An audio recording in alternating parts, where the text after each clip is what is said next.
नमस्कार, मी स्वप्नाली स्वागत करते माझ्या यूट्यूब चॅनलमध्ये. तर आज आपण 20 ते 25 मिनिटात संपूर्ण स्वयंपाक बघणार आहोत.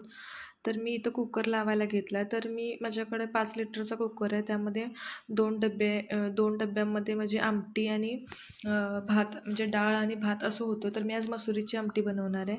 तर म्हणून मी मसूर एका डब्यामध्ये आणि तांदूळ 1 ते 1.5 वाटीचा भात आम्हाला बास होतो. म्हणून तो तांदूळ मी धुवून स्वच्छ असे डबे एकमेकावर ठेवून ते जी कुकरच्या आतमधली जी जाळी असते ती लावून घेतलेली आहे. तर कुकरच्या तळाला थोडंसं पाणी घालायचं. मी मसूर शिजत घालतानाच त्यामध्ये टोमॅटो घालून घेतला आहे. तर त्यानंतर मग असा कुकर लावून घ्यायचा. तर कुकरच्या शिट्ट्या होईपर्यंत मी भाजीची संपूर्ण तयारी करून घेते. तर भाजी मी बटाटा आणि वाटाणा बनवणार होते. तर बटाट्याचे साल पटपट काढून घेतले आणि बटाटा छोटा चौकोनी साईजमध्ये चिरून घेतला आणि त्याचबरोबर मला बटाट्याच्या भाजीसाठी कांदा लागणार होता, टोमॅटो लागणार होता. तर तोसुद्धा मी पटकन चिरून घेतला. चिरायचं का भाज्या चिरून घ्यायला काही जास्त वेळ लागत नाही. 5 मिनटामध्ये आपलं हे सगळं होऊन जातं. तर भाज्या 5 मिनटामध्ये चिरून झाल्यानंतर फोडणी टाकून शिजायला काही खूप वेळ लागत नाही आणि बटाटा आणि वाटाणा शिजायला तर अजिबातच वेळ लागत नाही. आणि गडबडीच्या वेळी अशाच भाज्या करायच्या की ज्या शिजायला कमी वेळ लागेल आणि लवकरात लवकर आपलं जेवण आवरेल अशाच भाज्या बनवायच्या. तर मीही तसंच करते. तर कांदा पण चौकोनी चिरून घ्यायचा होता आणि टोमॅटोसुद्धा चौकोनी चिरून घ्यायचा होता. तर हे बनवताना माझ्या डोक्यात विचार आला की आज आपण शेंगदाण्याची चटणीसुद्धा बनवू. कारण वेळ होता एक 5 मिनटं आणि शेंगदाण्याची चटणी बनवायला काही जास्त वेळ लागत नाही. म्हणून मग मी जे आता भाजीसाठी कढई ठेवणार होते, त्याच कढईमध्ये मला शेंगदाणे पण भाजून घ्यायचे होते. तर मग मी त्याच कढईमध्ये कढई थोडी गरम केली आणि त्यानंतर 1 वाटी होतील एवढे शेंगदाणे मी त्यामध्येच भाजून घेतले. शेंगदाणे भाजत होते तोपर्यंत मी एक साईडला लसूण सोलून घेतला, कारण लसूण मला आमटीलासुद्धा लागणार होता आणि शेंगदाण्याच्या चटणीतसुद्धा लागणार होता. तर लसूण सोलून होईपर्यंत म्हणजे शेंगदाणे पूर्ण माझे भाजलेले होते. तर शेंगदाणे मग मी एका सुपामध्ये काढून घेतले आणि त्याचे जे टरफल असतात तर ते मला काढून घ्यायचे होते. शेंगदाणे गार करायला ठेवले आणि तोपर्यंत म्हटलं भाजी फोडणी टाकून घेऊ. तर भाजी फोडणीसाठी ते कढई गरम करत ठेवली. त्यामध्ये जेवढं हवं होतं तेवढं तेल टाकून घेतलं. त्यानंतर जिरे, मोहरी, हळद आणि कांदा टोमॅटो टाकून घेतला आणि त्यानंतर मग 1 चमचा आलं लसूण पेस्ट टाकायची आणि लसूण पेस्ट थोडी हे होईपर्यंत कांदा टोमॅटो परतून घ्यायचा. तर ते लवकर टोमॅटो शिजावं म्हणून त्यात पटकन 1 चमचा मीठ टाकून घ्यायचं आणि मग आपला जो कोल्हापुरी मसाला असतो तो मी 2-2.5 चमचे टाकला आहे, कारण माझा मसाला काय एवढा तिखट नाही आहे.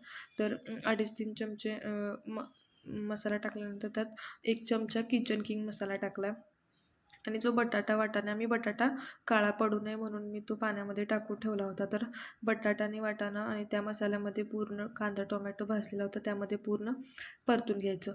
तर मी आणि एकदा सांगते की गरम पाण्याचा वापर करायचा.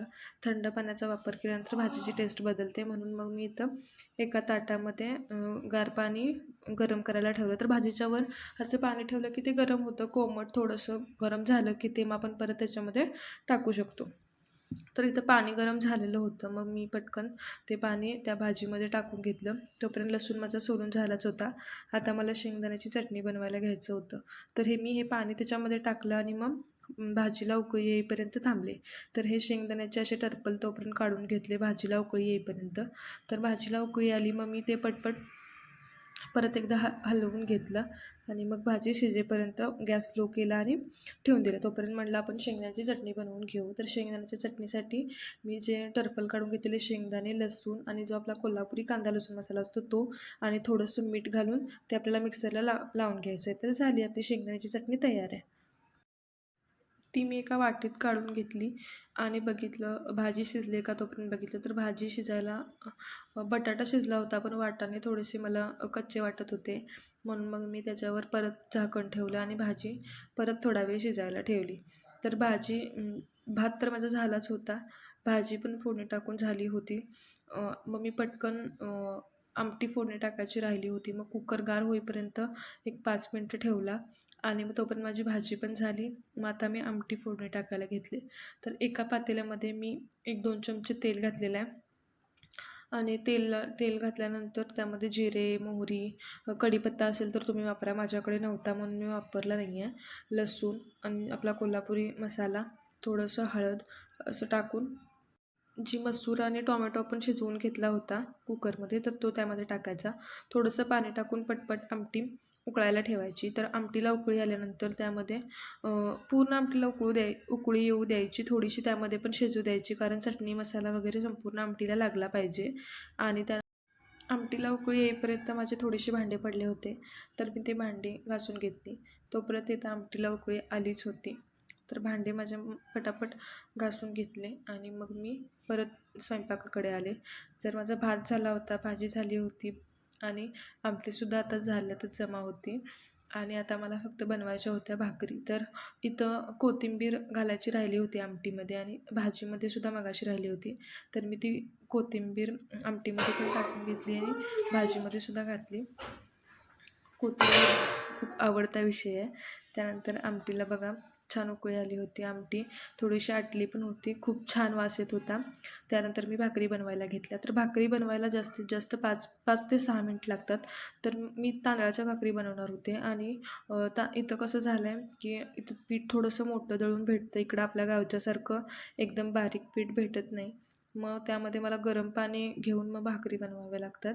गरम पाण्याने मळलं की मग भाकरी छान येतात. मग मी इथं गरम पाण्याचा वापर करते भाकरी बनवताना. गरम पाण्यामध्ये मग मी पटपट भाकरीचं पीठ मळून घेतलं आणि भाकरीचं पीठ थोडंसं गरम गरमच मळायला लागतं, मगच ते पीठ मऊ होतं. नाहीतर मग पीठ मळताच येत नाही गार पाण्यानं मळायचं म्हटलं तर. मग मी तर गरम पाण्याने पटापट भाकरीचं पीठ मळून घेतलं. तर मला एकूण 3 भाकरी बनवायच्या होत्या. एक छोटी बनवणार होते आणि 2 मोठी. स्वराजने खाल्ली तर खाल्ली म्हणून आज त्याच्यासाठी बनवली आणि यांच्यासाठी एक आणि माझ्यासाठी एक, असं 3 भाकरी बनवायच्या होत्या मला. तर इथं 3 भाकरीसाठी जेवढं मला पीठ लागतं तेवढं मी मळून घेतलं. तर माझ्या भाकरी थोड्या बऱ्यापैकी मोठ्या असतात, त्यामुळं मला थोडं जास्त पीठ लागतं. तर भाकरी बघा असं पीठ पूर्ण असं मऊ होईपर्यंत मळून घ्यायचं. त्यानंतर असं थोडं गोल गोल करायचं आणि थोडं सुकं पीठ टाकून त्यामध्ये भाकरी हे करून थापून घ्यायची. तर भाकरी थापण्याच्या अनेक पद्धती आहेत. तर मला एक हाताने पण येते, दोन्ही हाताने पण येते आणि असे बोटात बोट अडकून पण भाकरी थापता येते. तर मला जास्तीत जास्त एक हातानेच भाकरी थापायला आवडते. तर इथं मी भाकरी टाकून घेते तव्यामध्ये. भाकरी करेपर्यंत गॅस स्लो ठेवायचा आणि 1 मिनटं, एक अर्धा मिनटं असं गॅस मोठा करायचा आणि मग त्यामध्ये भाकरी टाकून घ्यायची. तर तव्यावरची भाकरी होईपर्यंत माझी दुसरी भाकरी लगेच तयार असते. तर मग भाकरी बनवायला जास्त वेळ लागत नाही. तर इकडं बघा तुम्ही पाणी लगेच लावून घेते मी. तव्यावरची भाकरीला मी आत्ता पाणी लावले, तोपर्यंत इकडची भाकरी माझी थोडीफार झालेली आहे. तर तिकडची भाकरी माझी पूर्ण होईपर्यंत माझी परातीतली पण भाकरी तयार होते. त्यामुळे भाकरी बनवायला जास्तीत जास्त 5 ते 6च मिनटं लागतात 3 भाकरी बनवायला. तर मी इथं पटापट भाकरी बनवून घेतल्या आणि मग आजचा स्वयंपाक मी 20 ते 25 मिनटामध्ये पूर्ण केला. कारण सकाळच्या वेळेत खूप गडबड असते, त्यात स्वराज पण खूप त्रास देतो म्हणून. तर भाकरी खूप छान फुगते. तर मी भाकरीसाठी ॲल्युमिनियमचा तवा वापरते. तर आता काहीजण म्हणतात की तो जो काळा आपला बिडाचा तवा असतो तो वापरावा, पण तो माझ्याकडे काही नाही आहे. तर त्यानंतर मी आज जेवणासाठी काय काय बनवलं ते बघूया.